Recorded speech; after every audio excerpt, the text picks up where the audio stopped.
Hey yo, apparently the BET Awards came on last night. I remember a couple weeks ago, I think Lil Nas X said something about banning it, and I seen something floating around Twitter. Jack Harlow wore a shirt with his face on it, and you see the shenanigans of the pre show, the red carpet, whatever. I didn't watch. I was at work last night, and my coworker, she a little older than me. She was like, "I tried, but I ain't know none of them people." And I'm laughing because I'm like, I probably didn't know half of them either. They actually invited a lot of Instagram and social media influencers to this to try to get that audience that spends most of their day on social media that barely watches television to tune in. Didn't work.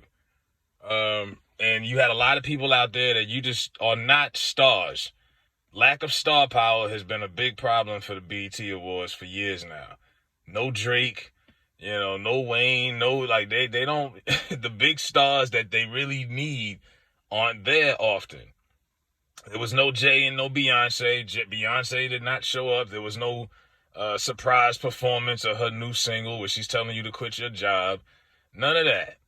I was surprised Kanye showed up out there in that hot ass jacket with that stupid ski mask on his face. Yeah, he was out there.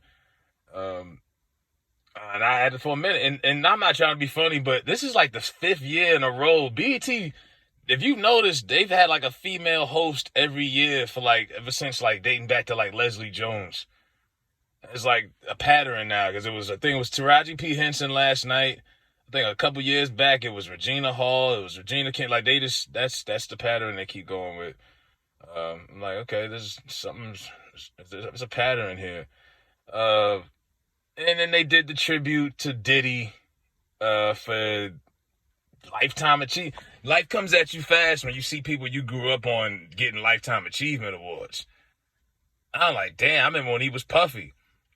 I mean, I remember seeing people my parents grew up on getting Lifetime Achievement Awards like Michael Jackson and James Brown. Now we seeing people we grew up on. It's like we still holding on to the 90s and all this nostalgia.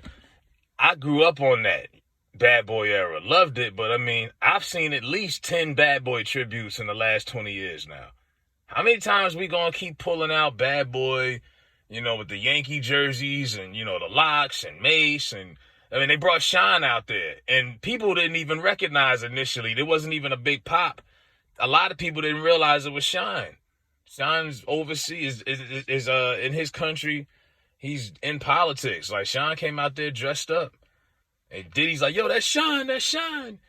Yeah, I'm just seeing the little clips I seen online.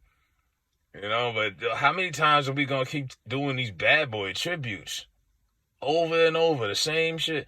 They brought Lil' Kim out there. She messed up her cue because she was out there trying to do that stupid ass robot dance. I'm like, who told her that was cool? She been doing that for I don't know how many years. Why does she looks crazy. She looks like a little hobbit or a little leprechaun. Like, what are you doing, sister? She's 40-something years old, still trying to, she looked like she got a back issue. Missed her cue because she was trying to do that dumbass dance. And it's like, they just keep, I remember a couple years ago, they did a Bad Boy reunion. They brought out the Locks, and they brought out all of them. Everybody but Total. I guess they had something better to do. But they keep doing the same shit over and over. And the BET Awards lost its luster years ago, and I don't see it coming back now. I've seen the ratings from what I've seen. And what they're trying to do is they're trying to combine the ratings from the pre-show, the first hour and a half pre-show, with the actual award show so that they could tally up 8 hours of combined coverage and say we had 4.2 million watching. But in reality, they had 2.4 million viewers watching this last night. And this was on Viacom, so 8 different channels broadcasted this show. They had this shit on VH1, MTV, BET Her, Nickelodeon was showing this, like Comedy Central, I think, like they played it on multiple networks and across the board in prime time on a Sunday night. There's no sports on, but maybe a baseball game, Stanley Cup was on. But that's it. I mean, let's not act like hockey is really popular like that. They still struggled across the board with 8 different channels broadcasting that joint, and they couldn't get but 2 million to watch. And when you see how they started it off with Lizzo, hey, people probably tried to check it out and said, I'm good. I don't want to see Blizzo dressed up like a tangerine or whatever. Yeah, man. I think they just need to pull the plug on these shows, these award shows. That concept, that format is just played out. We don't really need a host to tell jokes you guys wrote for them in the back. People are too sensitive for that now. Y'all don't play videos anymore. I just think it's obsolete. You know, um, what was the big moment last night? Was that Little Kim shit the big moment? Was the Bad Boy trip? That was the moment? Used to have big moments, like when they had Michael Jackson and James Brown dancing together. That was a big moment. Hell, even the washed version of the New Edition tribute a couple years ago, that was a moment. Yeah, they don't have nothing no more. Lost its pizzazz. But yeah, that's what they got going. But like I say, I think they should let's pull the plug on that show.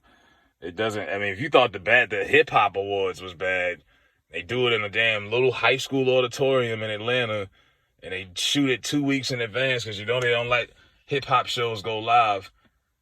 That went down the drain, and now this one is the standard has just been at an all-time low for a while now. So, yep, that's the coverage. My review, my recap based off the clips that I've seen. I couldn't give you a full review because I didn't watch it. I ain't gonna hold you, Chief. I was not gonna sit there from 6 p.m. till when the hell this show. This is on for 8 hours. The combined 8 hour. I was not watching that. They was pushing a lot of stuff out there. You know, they had Saucy Santana out there shaking his ass. They had a lot going on out there, from what I see online. And I wasn't gonna sit there and watch that for 8 hours. So maybe somebody else on here could break that down for you.